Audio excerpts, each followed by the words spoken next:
Cocaine's been found in the White House, but it shouldn't be that big of a deal. I mean, people, this isn't the first time this has occurred. But let's see what they're saying about it from the news media. Let's see what they've got to say.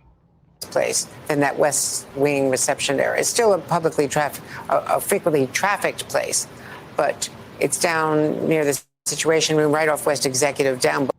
Yeah, where she's describing is where the cocaine was found. It was found, what it sounds like, it was found in a room that is really a waiting room. When you walk into the West Wing, on the ground level, out where you've got a circular driveway, you walk in. There's a reception area, really not very formal. You get seated down in uncomfortable seats. They call up. Somebody comes down. They get you. If you're a guest, and they either take you up the elevator or they take you up some stairs, and you end up going upstairs to the area in the Oval Office where you have the Oval Office there, you have the Roosevelt Room, and you have a lot of the staff offices, like your chief of staff's office, your top political leaders in the White House, or all have offices in that basic area adjacent to the Oval Office. And so the area they're describing is that waiting room.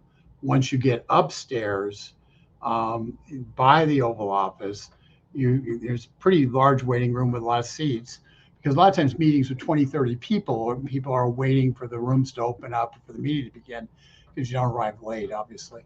And there's there's little cubbies to put your cell phones in. It's mandatory that you put your cell phones over there. If you've got a coat, because it's winter, you can hang your coats up in a little ante room there. And the Secret Service is all over the place. You have a civilian White House staff who are basically receptionists there, and get you coffee, whatever you need, and kind of keep things under control. And so that's what where they're talking about, as this turns out. But let's just continue.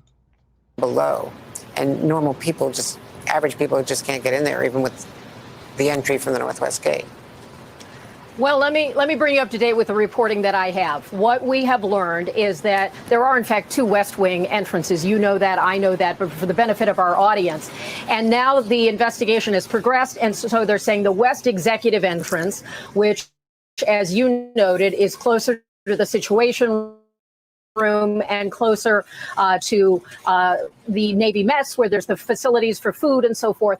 It is also next to West Executive Drive. That's where, for example, the vice president's vehicle is parked. However, it is a high traffic area. And by that, I mean, you do have people who work here in all kinds of jobs, not just political jobs, the military facilities, people who work for the operations of the White House. And they do have the tours that go through there, if they are among the private tours with staffers as sort of a sponsored member. So very high traffic. The fact that it's close to the Situation Room is certainly notable. We had earlier been told that it was one level above, and also a lobby area in the West Wing, closer to where the Oval Office is. This is down below. The other important news. Yeah, that's interesting, because that's saying that it's in the waiting room that's down below, rather than the one upstairs that I was describing. And that area does get a lot of traffic. It's just interesting that we've had like 4 different reported locations where the cocaine's been found. So they either found 4 bags, or they can't get their stories straight. Point is that this isn't a new deal. Okay, everybody's bringing about Hunter Biden, and did Hunter Biden drop a bag of cocaine? And we all know that Hunter Biden has real problems with cocaine and other drugs. We know that Hunter Biden has a lot of problems. But the fact of the matter is I can just tell you, millions of families, perhaps your own, have dealt with loved ones who are drug addicts, and it's horrifying. It's hard to deal with. It's not something that, and truthfully, it causes and stresses more families in America than I think most people realize. You don't get over 100,000 deaths from overdoses without a lot of families struggling with this exact problem. And so I'm less concerned about the cocaine that was found and more concerned with the fact that, everybody in the world knew that Hunter Biden had a cocaine habit. And yet people were investing in Hunter Biden schemes when the only thing he had to sell was the big guy.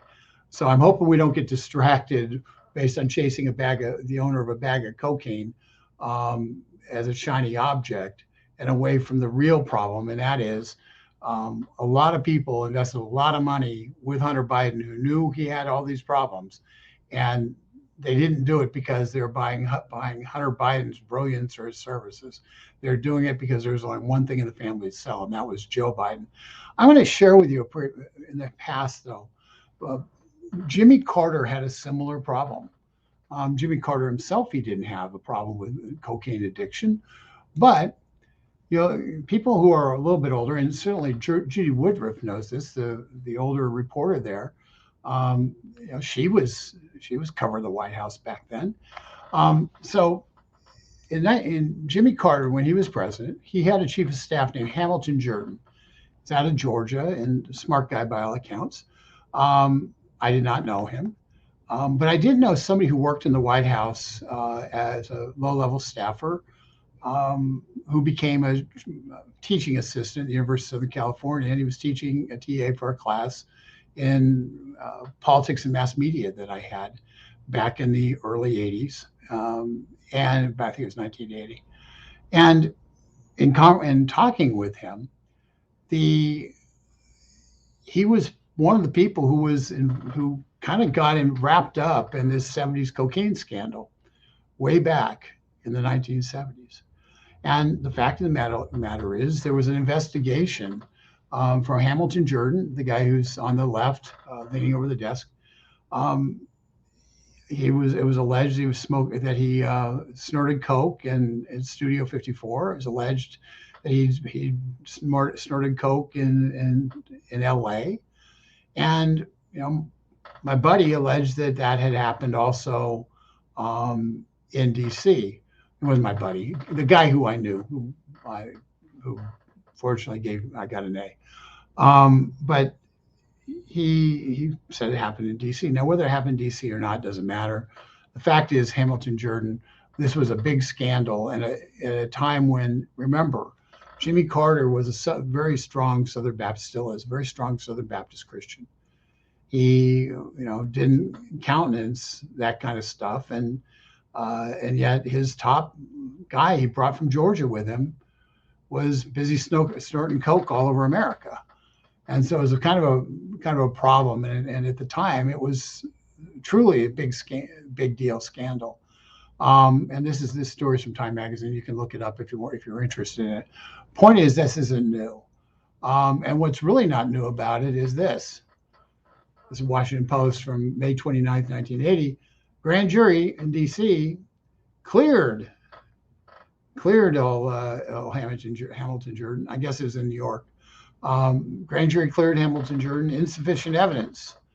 And so once again, they can catch you dead to rights on stuff, and it doesn't mean you're going to get convicted of anything. And so nobody got convicted of the cocaine scandal from the Carter administration.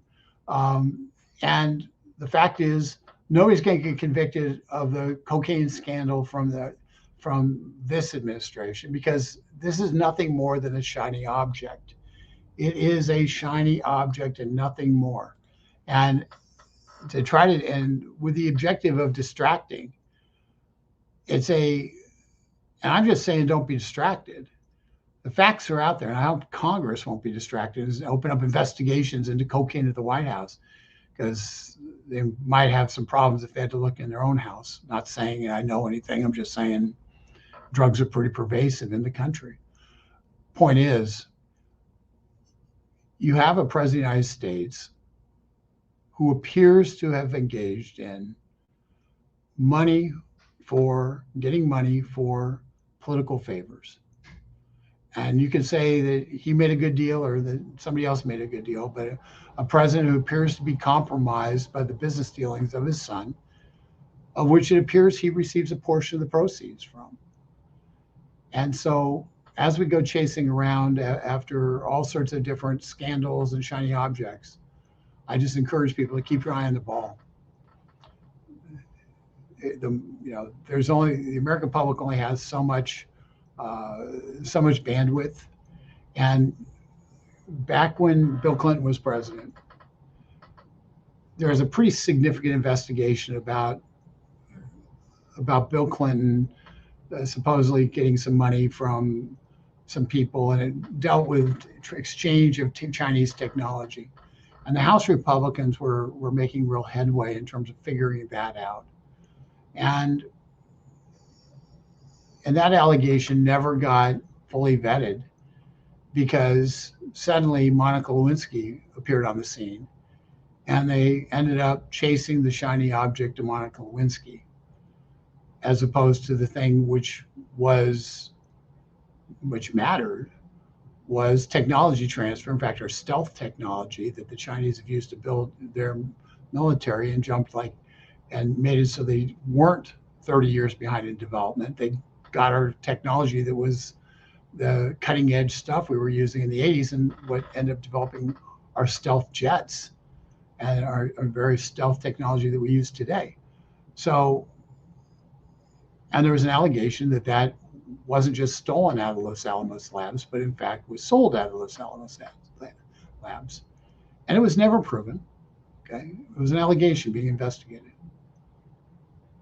And if you want to read about it, just James Riyadi is the guy who was the middleman, guy from Indonesia. And point being, we need to keep our eye on the ball. Chasing shiny objects doesn't get us anywhere. I don't care. Hunter Biden is a cokehead. We know that. That's a given. He'll be a cokehead tomorrow. He'll be a cokehead the next day. I hope he recovers. I hope he gets well. And I hope I feel badly for the Biden family that this is one of the burdens they have to carry. But the fact of the matter is, whether or not he's a cokehead or not is irrelevant.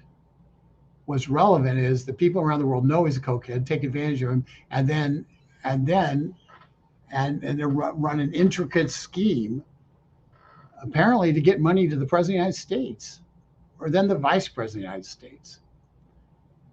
And if functional control of the President of the United States, if other countries have that based upon those business dealings, that's what we need to focus on, not the drug addiction of the president's son, who happens to also be the front guy for the entire Biden crime family operation. So give a prayer for President Biden's and the health of his son. So, because it's sad. Families deal with this. A lot of families deal with this. I wouldn't wish it on anybody. But chasing this shiny object on drug addiction amongst the president's son, well, guess what?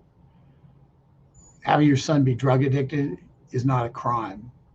It's a tragedy. It's not a crime. It is a crime if that son is going around the world at your behest and collecting dollars that get passed through to you in exchange for favors. And that's where we have to keep our attention. This is Rick Manning, Americans for Limited Government.